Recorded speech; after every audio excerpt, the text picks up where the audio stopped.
manusia. Sombong itu kalau ada pada Allah SWT, itu suatu kelebihan. Allah sombong itu sesuai dengan Allah, kerana dia ada segala-gala, dia maha berkuasa, dia layak dengan sifat sombong itu. Tapi manusia, dia tidak layak. Sombong kalau berada pada Allah, itu suatu kemuliaan, suatu kelebihan. Sombong kalau ada pada manusia, itu sifat yang mazmumah, sifat terkutuk dan tidak sesuai kepada manusia. Salah satu punca yang menyebabkan syaitan, iblis itu dilaknat oleh Allah kerana dia sombong. Dia sombong. Sombong ni maknanya dia menganggap diri dia lebih, orang lain kurang. Iblis menganggap diri dia melebihi, mempunyai kelebihan, melebihi daripada Nabi Adam AS. Tu dia, sehingga mendorong dia untuk langgar perintah Tuhan. Aba wastakbara, dia tidak mahu sujud, dia enggan dan dia sombong, dia tak sujud. Bila Allah arahkan dalam Quran kan, wa idh qala rabbuka lil malaikati inni ja'ilun fil ardi khalifah, surah ayat tu. Apa ni? Lagu mana ayat sebab tu? Ja'il fil ardi khalifah. Ayat yang selepas tu dah ada ayat yang menyebutkan bahawa Allah arahkan usjudil fasajadal malaikatu kullu, maka malaikat semua sujud, kecuali iblis. Illa iblis dia aba wastakbar, dia tak sujud. Wa kana minal kafirin, maka dia jadi kafir, engkar. Dia bukan tidak melakukan sujud, dia engkar, dia menafikan arahan itu, maka dia jadi kafir. Kalau dia tidak sujud tu kerana tidak mahu, bukan menafikan perintah tu, maka dia tidak jadi kafir lagi. Tapi kesombongan iblis itu sehingga dia menafikan perintah. Seperti kita lah, kalau ada tak semaya, dia tidak menafikan semaya, cuma dia engkar semaya, dia tak semaya, tak melakukan perintah, bukan engkar perintah, tolak perintah. Kalau tu jadi kufur tu, dia kata semaya tak wajib, itu engkar tu. Maka orang tu boleh rosak akidah, boleh jadi kufur. Makna sombong ni boleh membawa manusia sampai kepada kufur kepada Allah. Itu secara umum.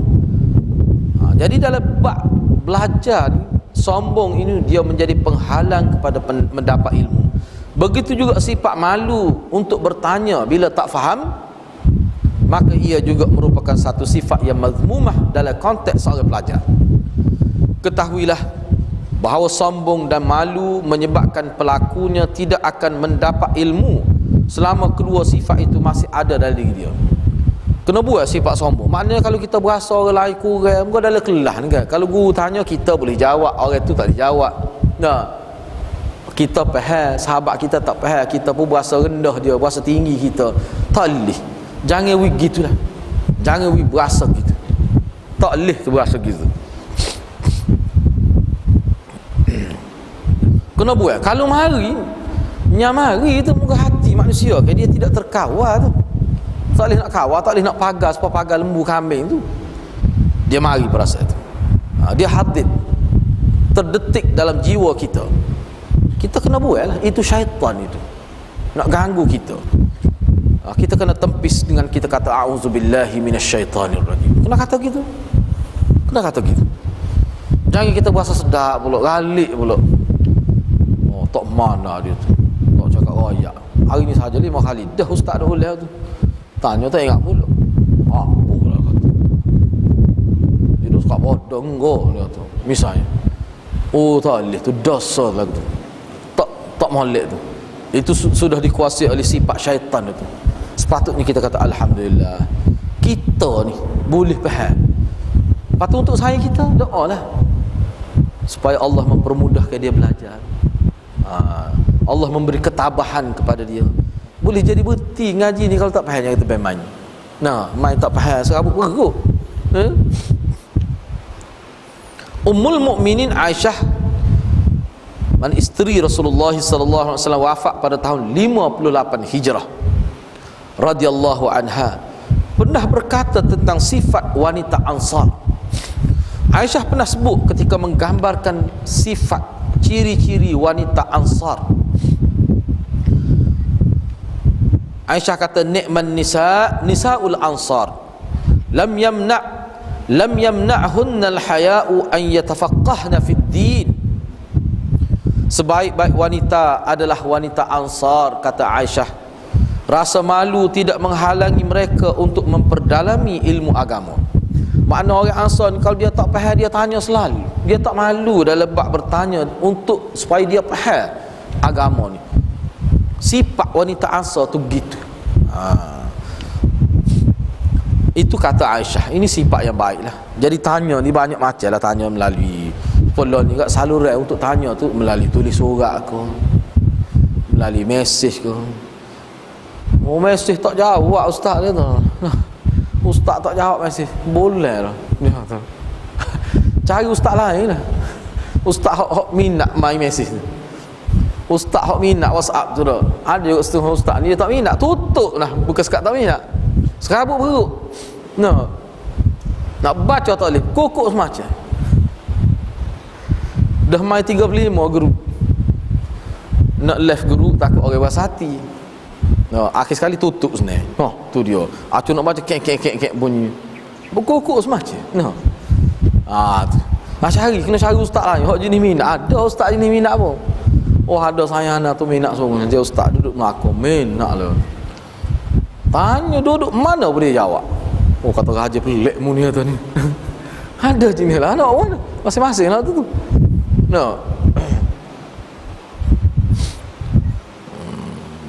Dia moleknya limon ni lah.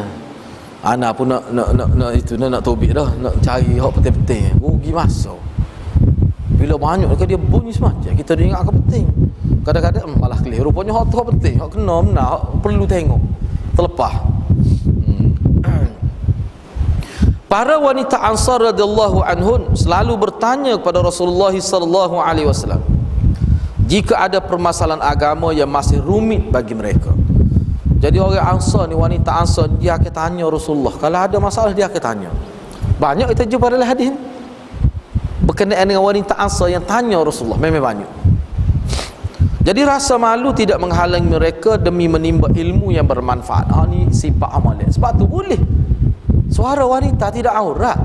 Suara wanita ni tidak aurat. Dia boleh tanya direct ustaz dia. Boleh bercakap dengan lelaki dengan keadaan yang terkawal lah. Keadaan tidak menimbulkan fitnah. Sepuluh dalam kelah nak tanya. Jumpa kedai nak tanya, Allah ustaz minta maaf, hantar mesej ustaz tak jawab. WhatsApp ustaz tak buka. Berasak dah kita tanya dah. Jumpa kedai tanya. Yang mana? Dah. Boleh. Boleh. Keadaan yang sesuai lah. Tak apa, suara tak apa, tidak aurat. Lepas tu kalau ada dalam kitab kita jumpa sebut kata suara tu aurat, tu suara lagu mana? Suara hak buat-buat, suara hak tidak menasabah lah, dia buat-buat. Ada jenis lagu tu. Hak laki pun ada jenis lagu tu. Jenis gelenyar tu. Ada jenis lagu tu pun. Kalau lagu tu tak boleh. Sebab tu dia agama bila nak amal dia kena ikhlas. Tu mudah, agama ni kena ikhlas. Kalau ikhlas tak ada tu benda-benda tak boleh tu. Berdiri seorang ustaz pun dia berhadapan dengan perempuan pun dengan ikhlas. Bila ikhlas ni dia ingat kepada Tuhan. Perempuan pun begitu juga. Cuma kadang-kadang ulama sebut tu atas dasar sadduz zara'i, nak tutup benda bahaya. Kadang-kadang takut berlaku, takut tak terkawal. Ni kalau dalam keadaan tidak menimbulkan fitnah, tak apalah. Tak apalah. Boleh. Jadi maknanya secara umumnya boleh. Bukan tak boleh. Suara tu tidak aurat. Banyak kita jumpa dalam hadis. Sahabiah ni direct tanya Nabi. Lelaki pun kita tanya Aisyah tentang hal ehwal ibadat Nabi di rumah. Aisyah jawab, tak ada masalah. Tu secara umumnya gitu. Tapi kita kena tahulah, kadang-kadang tu lelaki ni tak boleh orang kecek dengan bini ni. Atas satu bel. Ada jenis tu lelaki di situ. Padahal ustaz dia tu, dia tak boleh. Ada. Ada jumpa dah ni. Ada jumpa dah. Jadi ustaz tu kata, tak boleh tu lelaki dia cemburu terlajak. Bulu lah cemburu tu. Bukan sekat cemburu saja, bulu lah cemburu tu. Kita pun tak faham ni baru dengar bahasa gitu. Kata tak apa lagi tu. Jadi kita sah. Kalau aku tu tak sah, tak boleh tu. Mana kelemahan seseorang tu kita kena raih juga. Dan dia tak boleh nak orang. Bini dia pun kata serabut. Serabu. Jadi kena royak, kena royak ke dia, biar dia royak. Biar ada je lagu, tak ada je lagu tu. Anak jumpa dah tu, oh payah nak kira gini. Seboleh-boleh molek jangan melampau lah. Kita pun jangan melampau. Kadang-kadang depan dia, bini dia tanya, depan dia tu kecek. Dengan lelaki depan dia, kecek pun kadang molek talih dia. Bini pun kena tahu, ketuk lelaki dia tak alsah. Gelembung pipi nak kecek pun tak sah. Dah ketuk lelaki dia jenis gitu. Tu kena jaga. Tu kena jaga. Tu maksudnya fitnah. Fitnah tu kalau tu. Mana kesapa dia tahu dah lelaki dia tak boleh. Dia tahu dah isteri dia tak boleh. Asal ada juga isteri pun tak boleh. Kalau pergi kedai dia pegang lalu tangan tu lelaki dia. Ada je lagu sana awal tu. Manusia ni kan lagu tu lah. Jadi kalau lagu tu suami pun kena faham, isteri pun kena faham. Kalau dia buat juga itu maksudnya fitnah tak boleh tu. Kalau lagu tu tak boleh. Kalau lagu tu tak boleh. Jadi fitnah. Sebab fitnah ni ulama bagi dia ada dua fitnah. Sama ada fitnah tu luaran bersifat khariji, selagi fitnah tu bersifat dakhili. Luaran ni makna bukan kita orang lain jadi fitnah. Kita tak. Selagi kita sendiri ni jadi fitnah. Atas kita sendiri. Tu. Misalnya ni perlu juga saya sebutlah. Misalnya seorang perempuan tu dia cantik, lepas tu suara dia pun jenis pesen suara jenis gitulah, suara jenis pesen menarik perhatian orang. Lepas tu dia kecek pun jenis pesen apa kena tiup angin gitu. Misalnya. Jadi kalau walaupun dia boleh jadi hati dia tidak gitu. Hati dia bila kecek lelaki tu biasa ya, tak ada proses-proses tak molek. Tapi keadaan dia ni orang panggil fitnah dakhili dia panggil. Makna keadaan dia kena tahu. Jadi kadang-kadang seorang tu dia tak sedar kelemahan diri dia. Boleh jadi suami dia tak sedar, padahal dia tidak maksud gitu. Ada juga berlaku gitu. Kena ada orang lain tu royak dia kata tak boleh. Tak boleh. Misalnya ada berlaku di tempat saya tu, perempuan. Dia ni memang comel lah. Comel, lepas tu suara dia pun pelik sikit. Kadang-kadang tu hewan manusia ni gitu. Pelik sikit. Siapa ada ustazah jaga selama kata dia kata enti kena pakai purdah dia tu. Masuk dalam kelas lah. Moga ustaz je ngajar kan. Ustaz je ngajar. Siapa ada ustaz kata aku tak boleh masuk kelas tu. Kecuali kalau perempuan ni duduk belakang. Serabut aku gelih muka dia. Perempuan ni comel. Ya kau serabut. Muda kata ya kau serabut. Tak caralah kata dia duduk belakang. Enggak dia banyak kecek tu ni. Tanya macam dia, mari tak ansar sungguh lah dia. Tanya macam. Enggak suara dia pun lagu tu. Kata bahaya lagu ni. Kalau lagu tu kena ikhtiar lah. Kena usaha supaya keadaan tu tidak jadi molek. Jadi kita ni mana kena ikhlas dalam agama ni. Akhir sekali tak belakang dia tak say duduk belakang budak ni. Dia kata duduk depan sedap dia tengah ngaji ni. Apa pulaknya? Moga ustaz ni ada tak nikah lagi. Ustaz kata serabut aku masuk kelas tu dia tu. Akhir saya tak si masuk ustaz ni. Ustaz ni jenis malu. Ustaz ni ngapa kena bisa tapi dia jenis malu. Dia kata budak tina tu duduk kelih rapat betul-betul atas putih mata dia tengok dia tu. Lepas tu berhinanya. Kalau keadaan begitu, tu tadi. Anak kata ginilah entah tak usah ngajar dia kelas ni, ngajar kelas lain. Sebab ada kelas lain perempuan lain tak apa. Kata berat lah aku ni. Kata nikah. Ada tak selesai nikah nak pergi sambung ngaji lagi ni. Dia baru habis ngaji, nak pergi sambung ngaji. Dia kira lagi sambung dah ngaji. Budak pandai lah. Mana kalau dalam keadaan tu kena ikhtiar tak boleh. Akhir sekali budak tu pakai purdah. Dia kata tak boleh, nampak mata lagi bahaya dia kata. Kata berat lagu ni. Gini yang tak tahu sangat. Akhir sekali dia tak ngajar kelas tu. Baru tak apa. Baru tidak duk ngepek dalam bilik guru. Siapa muda kata, paruk sungguh kata budak ni kata. Tina aku jenis kerah-kerah. Sudut belakang tak sih. Ni pula ni jenis malu lagu tu. Jadi dia tak kelih duk gitu ngajar, duk kelih. Tak kelih. Sakit hati kan ngajar lagu tu. Itu ujian. Ujian. Sebab Nabi Yusuf tu lah, Nabi Yusuf kan comel, siapa perempuan pun jadi, siapa ke tergoda dengan dia. Itu ujian, cantik ni ujian ni dia tu sendiri jadi dia. Menyebabkan orang lain pun jadi terfitnah. Kalau lagu tu tak apa, sebab kita ni tak apa.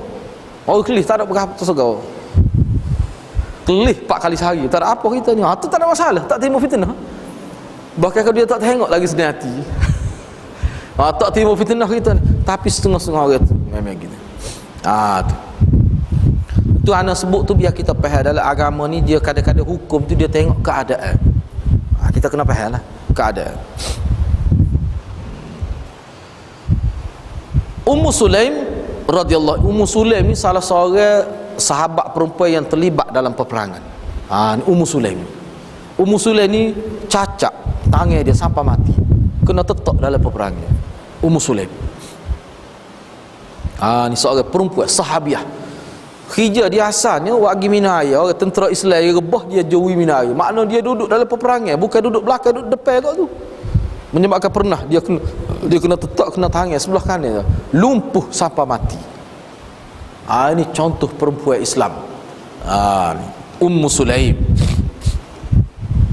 Jadi Ummu Sulaim radhiyallahu anha pernah menanyakan kepada Rasulullah sallallahu alaihi wasallam,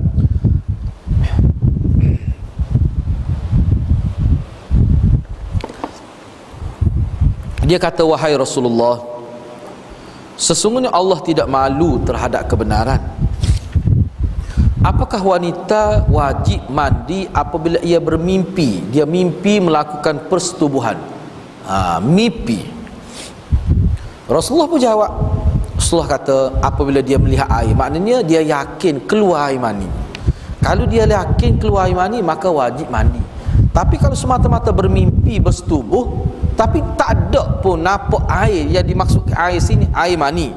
Hak ni boleh tengok dalam Sahih Bukhari, hadis nombor 130. Dalam Sahih Muslim nombor hadis 313. Kalau nak tengok situlah. Nabi kata kalau mu tengok air sini maksudnya air mani. Kalau ada tu.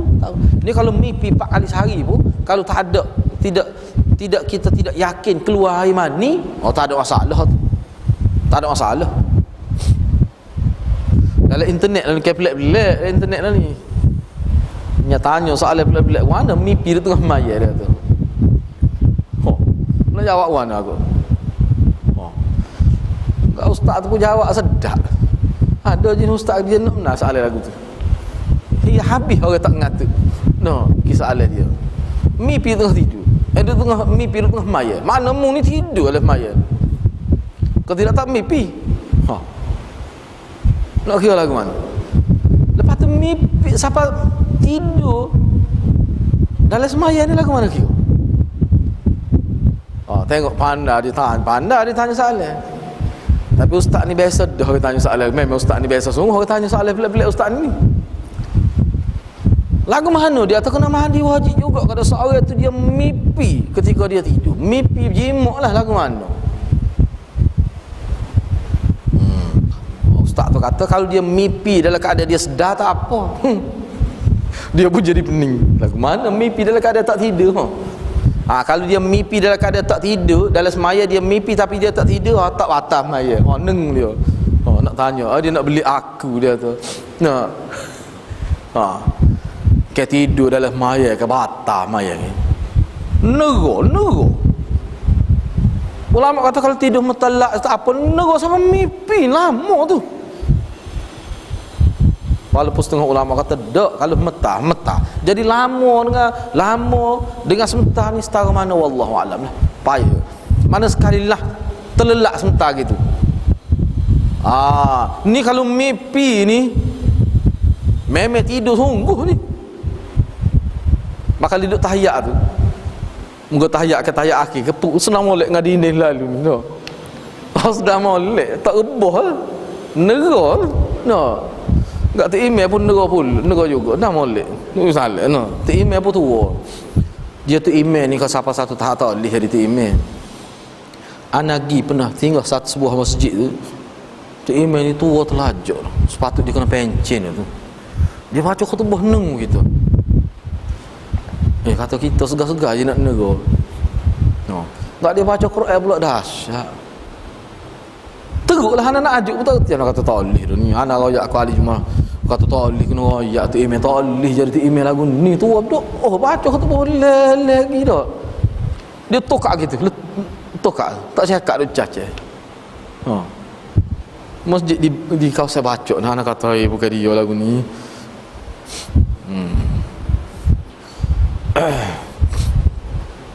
Jadi perempuan Ansar ni tanya direct. Lepas tu kita pun jangan jadi betul sepasodek lah. Dah mentah kau boleh gitu kak. Tengok keadaan lah, tengok keadaan. Dekat tanya ni banyak selalu kan. Tanya tak semesti guna lidah. Boleh guna dalam bentuk sebelah ni dengan ada teknologi maklumat dengan multimedia. Boleh dalam bentuk tulis, soalan bertulis. Asal kita tanya. Zaman ni dia tanya secara direct, tanya Nabi sallallahu alaihi wasallam. Nak tanya siapa lagi? Bab hukum ni Nabi ada. Tanya Nabi. Jadi maksudnya seorang wanita wajib mandi apabila dia mimpi berjimuk dan keluar air mani. Maka wajib mandi. Ia dapati air mani setelah terbangun dari tidurnya, maka dia kena wajib mandi lah. Gitu. Imam Mujahid bin Jabr wafat pada tahun 104 Hijrah rahimahullah, dia berkata, la yata'allamul ilma mustahyin wala mustahyin la yata'allamul ilma mustahyin wala mustakbirun. Tidak akan mendapat ilmu orang yang malu dan orang yang sombong. Tak akan dapat ilmu. Kata Imam Mujahid bin Jabr, wahai para penuntut ilmu, lihatlah bagaimana Nabi Musa alaihi salam meninggalkan dakwahnya untuk sementara waktu. Kemudian beliau pergi menuntut ilmu kepada Nabi Khadir alaihi salam. Lihat bagaimana Umar bin Al-Khattab. Jadi Khadir ni Nabi ke siapa tu khilaf lagi di kalangan ulama tu. Tapi Nabi Khadir ni kena ingat, Nabi Khadir ni mati dah Nabi Khadir ni. Dalam Bukhari, kalau kita ngaji Bukhari, Nabi Khadir ni memang mati. Kalau ada, tapi semua orang ahli sufi, ahli tarikat semua terima Khadir ni tak mati. Imam Bukhari dan ulama-ulama orang ngaji hadis, ulama hadis kata mati dah Khadir ni. Dan sebenarnya Khadir ni memang mati.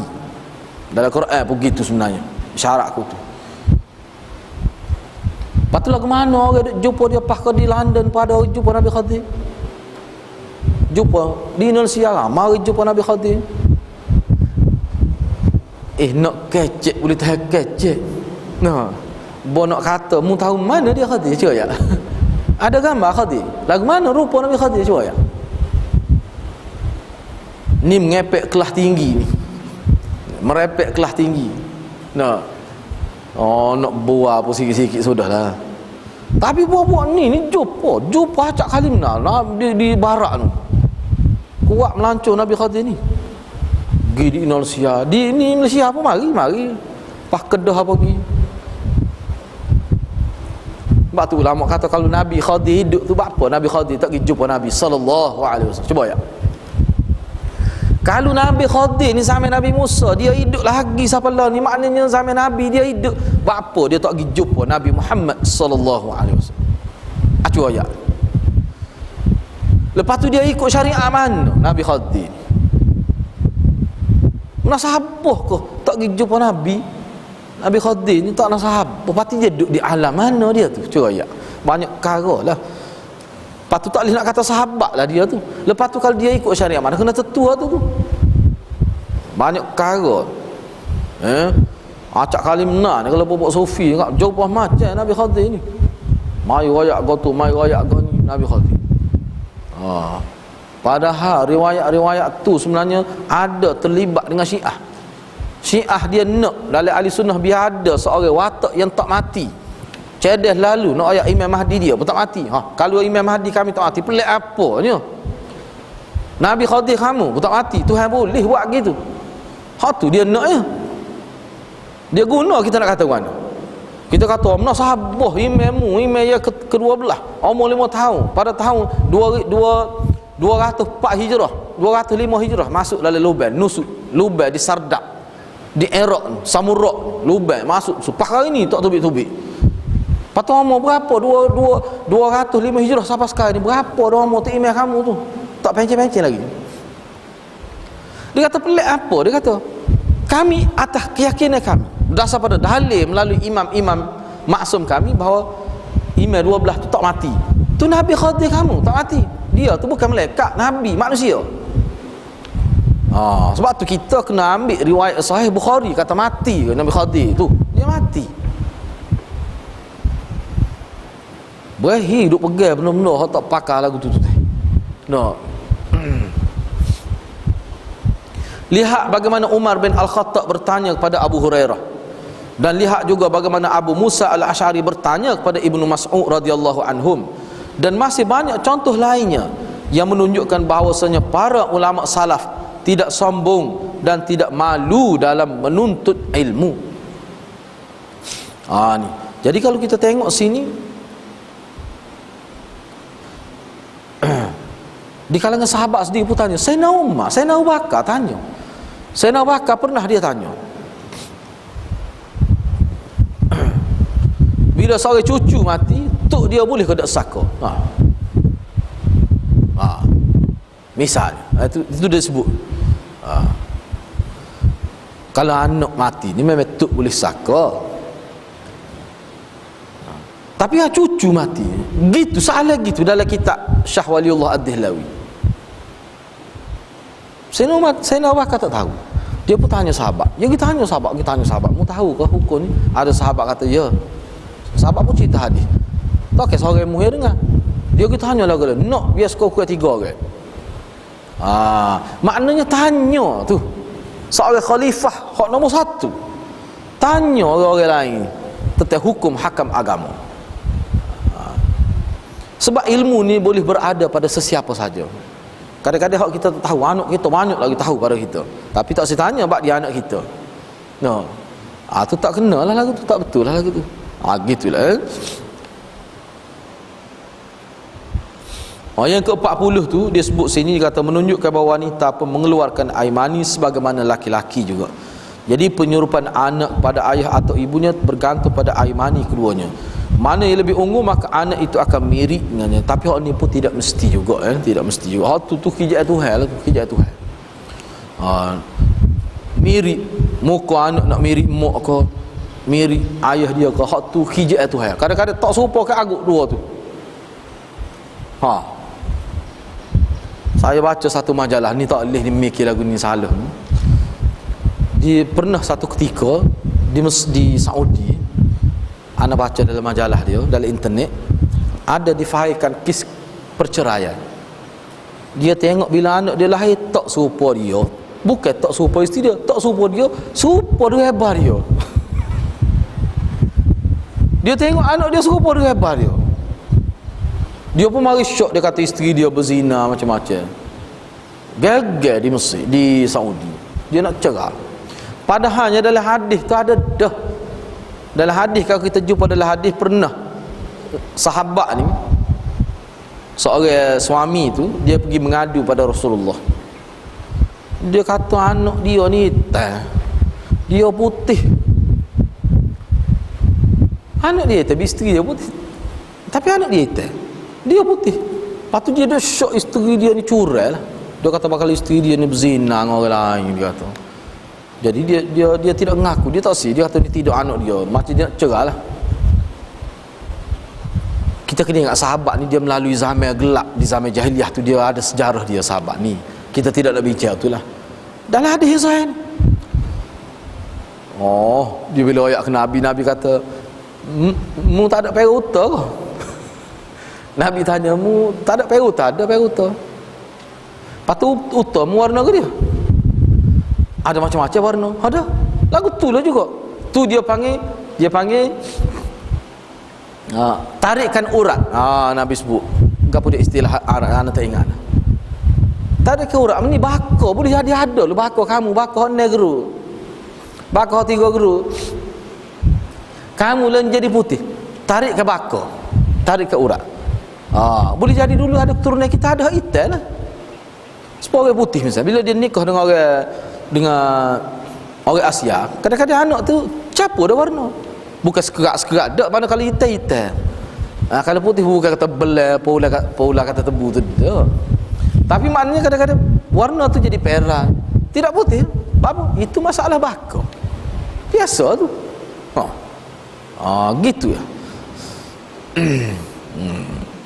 Adab yang keenam, mendengarkan baik-baik pelajaran yang disampaikan oleh ustaz, syekh atau tuan guru. Hak ni kita ambil semula lah insya-Allah.